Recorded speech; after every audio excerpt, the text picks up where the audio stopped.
পুলিশের ময়মনসিংহ রেঞ্জের ডিআইজি কার্যালয়ে বৈষম্য বিরোধী ছাত্র আন্দোলনের নেতা পরিচয়ে একদল তরুণের হাঙ্গামার একটি ভিডিও সামাজিক যোগাযোগ মাধ্যমে ছড়িয়ে পড়েছে। পুলিশ জানিয়েছে, বৈষম্য বিরোধী ছাত্র আন্দোলনের নাম ব্যবহার করে ওই তরুণেরা শিক্ষার্থী হত্যা মামলার আসামিকে ছাড়াতে চাপ সৃষ্টি করেছে। তারা ডিআইজি অফিস ছাড়াও বিআরটিসি অফিস সহ বিভিন্ন সরকারি দপ্তরে তৎপরতা চালিয়ে যাচ্ছে।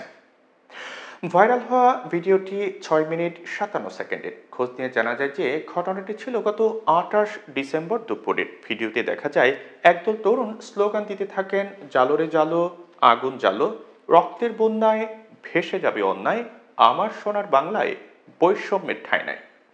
15 থেকে 20 জনের একটি দল দায়িত্বরত পুলিশ সদস্যদের ধাক্কা দিয়ে হুড়মুড়িয়ে ময়মনসিংহ রেঞ্জ ডিআইজি আশরাফুর রহমানের কক্ষে প্রবেশ করেন।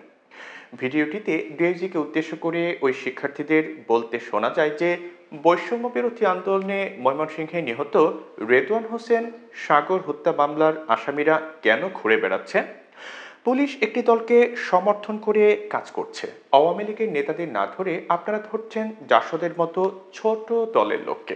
এ সময় পুলিশের একজন ভিডিও করতে শুরু করলে কয়েক তরুণ চিৎকার করে বলেন, একদম ভিডিও করবেন না। এ সময় ডিআইজি আশরাফুর রহমানের সঙ্গে ওই শিক্ষার্থীদের বাদানুবাদ হয়।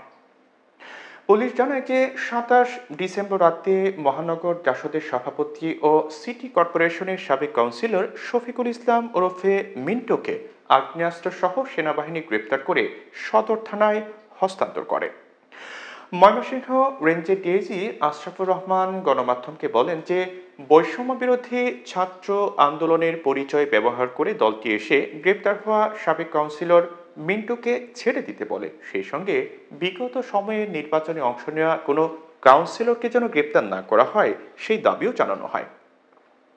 ছাত্ররা যে আচরণ আমার কার্যালয়ে আসে, অর্থাৎ ছাত্ররা যে আচরণ নিয়ে আমার কার্যালয়ে আসে তা অগ্রহণযোগ্য ও অনাকাঙ্ক্ষিত এবং বৈষম্য বিরোধী ছাত্র আন্দোলনের চেতনা বিরোধী। আমরা বিষয়গুলো দেখছি এবং এই ঘটনায় আইনি ব্যবস্থা অবশ্যই নেওয়া হবে। ডিআইজি আশরাফুর আরও বলেন, আমার কার্যালয়ের ঘটনার পর সরকারি বিভিন্ন দপ্তর থেকে খবর পাচ্ছি এই গ্রুপ বিভিন্ন অফিসে অফিসে ঘুরছে, সরকারি কাজে বাধা দিচ্ছে এবং অন্য অনৈতিক বিষয় রয়েছে। বিষয়গুলো আমরা তদন্ত করছি। বৈষম্য বিরোধী আন্দোলনের ব্যানারে যারা চাঁদাবাজি করে তাদের ছাড় দেয়া হবে না বলেও জানিয়েছেন ডিআইজি।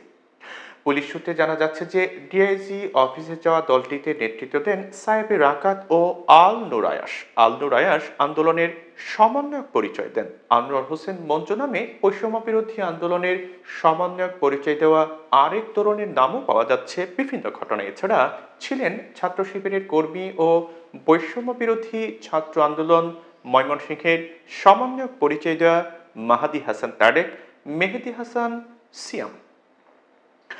এসব বিষয়ে বক্তব্য জানতে চাইলে আনোয়ার হোসেন মঞ্জু প্রথম আলোকে বলেছেন যে সাবেক কাউন্সিলরকে গ্রেপ্তারের পর তার বিরুদ্ধে কোনো মামলা আছে কিনা সে বিষয়ে থানায় জানতে গিয়েছিলাম। অহেতুক যেন কেউ হয়রানির শিকার না হন সেটি ছিল আমাদের কথা।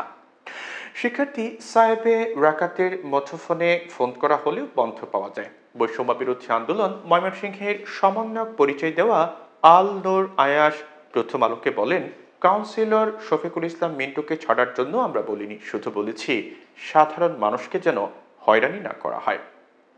তবে ডিআইজি অফিসে যাওয়া দলটি বৈষম্য বিরোধী ছাত্র আন্দোলনের কেউ নন বলে দাবি করেছেন ময়মনসিংহে আন্দোলনের শুরু থেকে নেতৃত্ব দেওয়া সমন্বয়ক গোকুল সূত্রধর মানিক। তিনি বলেন, যা ইচ্ছা তা করে বৈষম্য বিরোধী ছাত্র আন্দোলনের নাম ব্যবহার করবে এটি দুঃখজনক।